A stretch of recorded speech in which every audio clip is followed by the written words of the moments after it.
아직은 우습고도 서툴지만 사랑 얘기 어색한 이야기가 오고 갔던 사람 얘기 지나간 시간 속에 홀로 나만 변했나 봐요.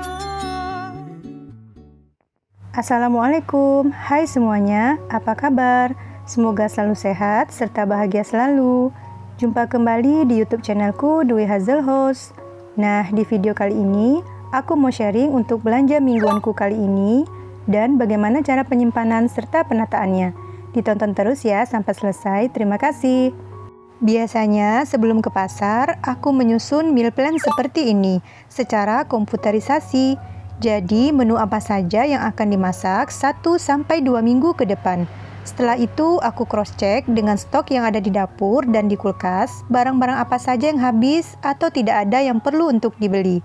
Dengan seperti ini, memudahkan aku belanja ke pasar supaya bisa lebih fokus, gak buang-buang waktu karena bingung atau lupa apa-apa saja yang mau dibeli. Belanja lebih cepat dan yang pasti gak merembet beli barang-barang yang seharusnya tidak perlu dibeli. Belanja mingguan ini adalah untuk porsi makan 3 orang, yaitu Pak Suami, aku, dan Hazel anakku. Dan untuk harga barang-barangnya ini adalah untuk domisili di daerah kami, yaitu Simpang 3, Kota Pekanbaru. Aku juga tidak lupa untuk membuat daftar belanjaan supaya pengeluaran lebih jelas dan terperinci. Yang pertama kita ke protein hewani dulu. Tadi aku beli ikan serai seperempat harganya Rp15.000. Untuk ikannya sendiri sudah dibersihkan dan dicuci. Setelah itu aku kasih perasan jeruk nipis agar bau amis pada ikan bisa hilang. Kemudian disimpan di freezer atau kulkas bagian atas agar ikannya tahan lama.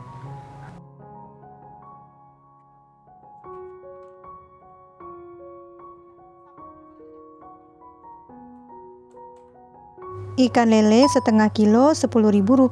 Ini wajib ada ya, karena anakku Hazel suka banget sama ikan ini. Mau dimasak apapun dia tetap suka.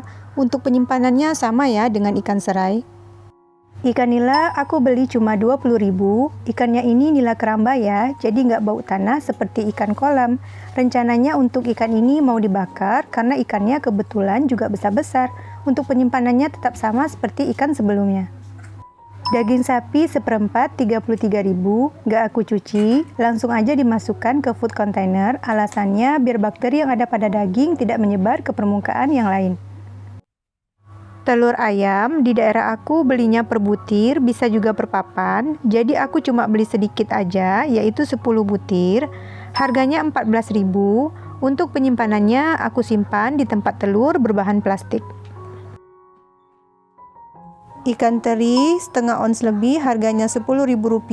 Untuk penyimpanannya tidak dicuci, langsung aja aku taruh di wadah kedap udara. Lanjut, ada ikan teri Tanjung Pinang belah. Aku belinya setengah on lebih juga, harganya sama ya Rp10.000. Untuk penyimpanannya sama ya seperti ikan teri sebelumnya. Ikan rebus 2 ekor harganya Rp12.000. Untuk penyimpanannya kebetulan dialasi kertas bawaan dari pasar tadi. Yang kedua protein nabati, tadi aku beli tahu sebungkus Rp5.000. Biasanya untuk tahu aku cuci dulu, setelah itu baru direbus serta dikasih tambahan sedikit garam. Kenapa aku rebus? Biar makin awet serta tahan lama dan gak berbau. Untuk penyimpanannya dimasukkan ke dalam food container yang dikasih air matang. Diganti airnya setiap 1 atau 2 hari sekali, setelah itu disimpan di kulkas bagian bawah.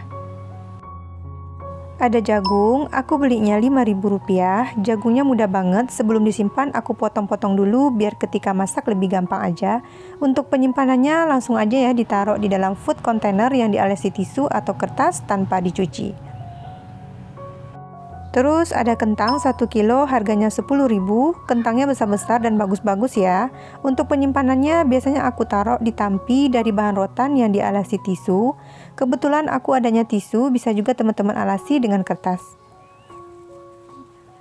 Yang ketiga bumbu dapur. Aku beli bawang merah seperempat harganya Rp5.000. Untuk penyimpanan bawang sendiri aku letakkan di suhu ruang saja, yang ditaruh di wadah tempat bawang yang dialasi tisu atau kertas. Jadi untuk penggunaan bawang sendiri ketika masak ya baru aku pakai biar menghemat juga dan gak mubazir. Next, bawang putih aku beli cuma Rp4.000. Penyimpanannya sama ya dengan bawang merah.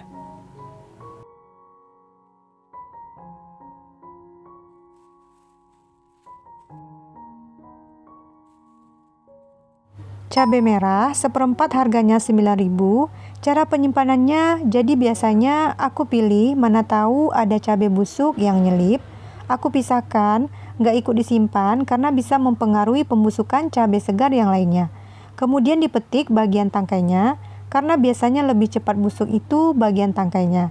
Kemudian aku tambahkan 1 atau 2 siung bawang putih kupas. Karena bawang putih bisa sebagai bahan pengawet alami yang murah juga lebih aman.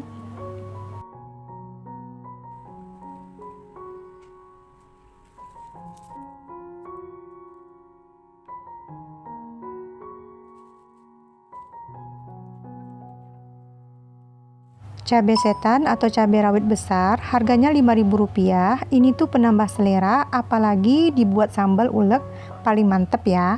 Untuk penyimpanannya sama seperti cabai merah tadi. Cabai rawit kecil 1 ons Rp4.000. Untuk tempatnya aku satukan wadahnya dengan cabai setan tadi dan penyimpanannya pun tetap sama. Cabai hijau Rp4.000. Untuk penyimpanannya sama ya seperti cabai merah, cabai setan, dan cabai rawit.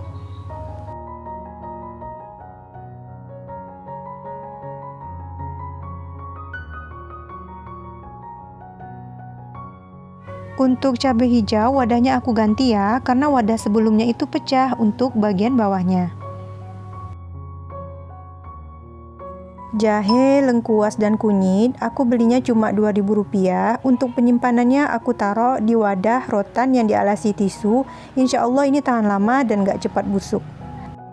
Yang ketiga sayuran, ada wortel harganya Rp3.000. Untuk penyimpanannya langsung aja aku masukkan, gak dicuci dulu. Berdasarkan pengalamanku, sayuran akan tetap awet dan tetap segar dalam waktu 1-2 minggu. Asalkan beberapa hari sekali dicek aja. Kalau tisunya mulai basah bisa diganti dengan tisu yang baru. Terus wadahnya juga dilap, jadi usahakan kondisi sayur di wadah dalam keadaan kering atau enggak banyak air yang bisa mempercepat proses pembusukan. Untuk jeruk nipis harganya Rp2.000, penyimpanannya disatukan ya sama wortel. Kecambah toge harganya Rp2.000, aku letakkan di food container yang dilapisi tisu dan penyimpanannya usahakan wadahnya tetap kering ya. Ada pepaya muda serut, aku beli cuma Rp2.000. Ini tuh enak banget ya, favorit buat keluargaku apalagi ditumis. Untuk penyimpanannya sama ya dengan sayur sebelumnya. Kacang panjang, ini nggak dibeli ya, dikasih mamaku. Kacangnya enak banget, manis rasanya. Langsung aku potong-potong tanpa dicuci, biar gampang aja pas masak nanti. Tinggal cemplang, cemplung, dan dikasih bumbu. Jadi pekerjaannya tuh lebih praktis serta cepat. Untuk penyimpanannya tetap sama ya, seperti sayuran sebelumnya.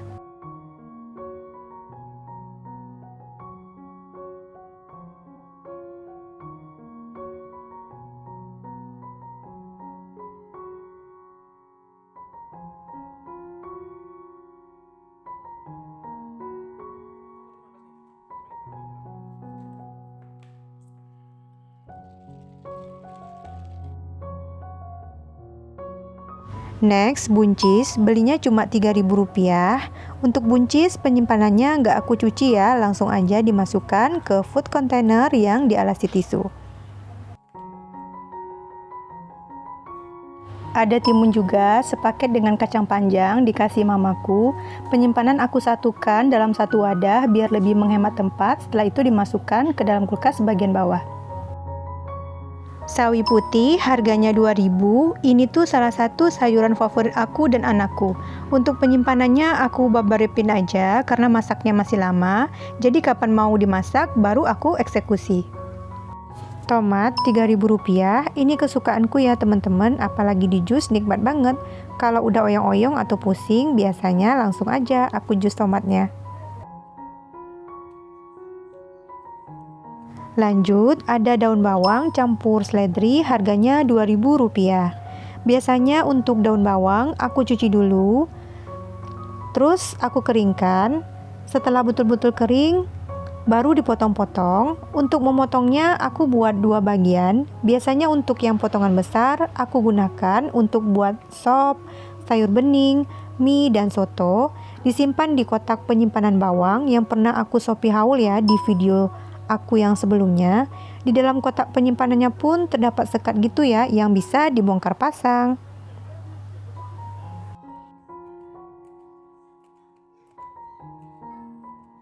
Untuk potongan kedua, daun bawangnya aku potong kecil-kecil. Ini biasanya aku gunakan untuk menumis serta campuran untuk masak cemilan seperti gorengan, yaitu bakwan, tahu, dan tempe. Serta aku gunakan juga ya untuk campuran telur dadar.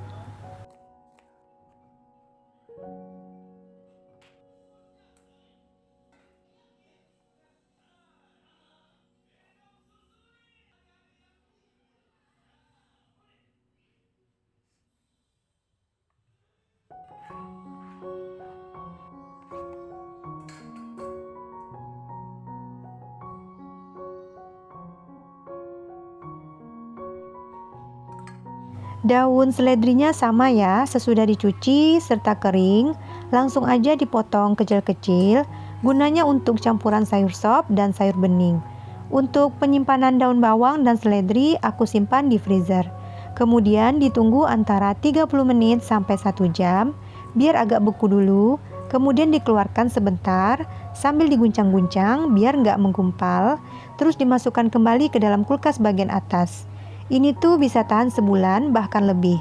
Pokoknya untuk belanja mingguan ini paling ribet ya di antara pekerjaan rumah tangga yang lainnya. Tapi ini salah satu cara agar kita lebih cepat dan praktis di saat memasak dan membuat aku pribadi juga semakin hemat serta semangat.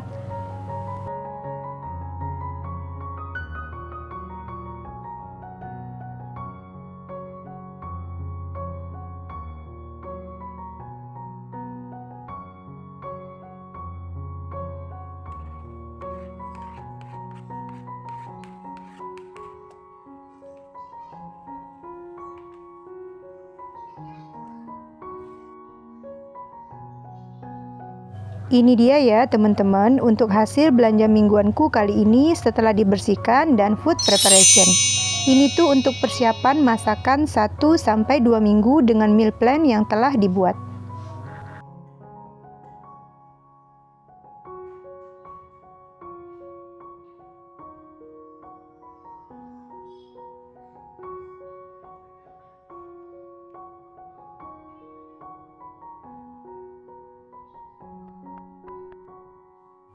Untuk total belanja mingguanku kali ini adalah sebesar Rp200.000.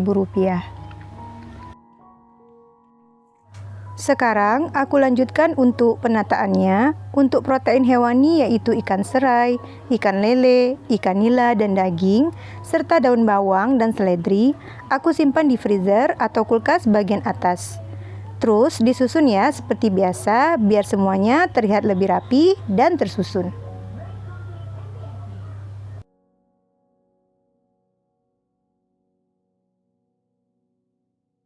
Lanjut, untuk protein nabati, sayuran, ikan teri, dan ikan asin rebus, aku simpan ya, serta ditata di chiller atau kulkas bagian bawah. Untuk penataannya pun seperti biasa, biar kelihatan lebih rapi dan gampang ketika kita mau memasak.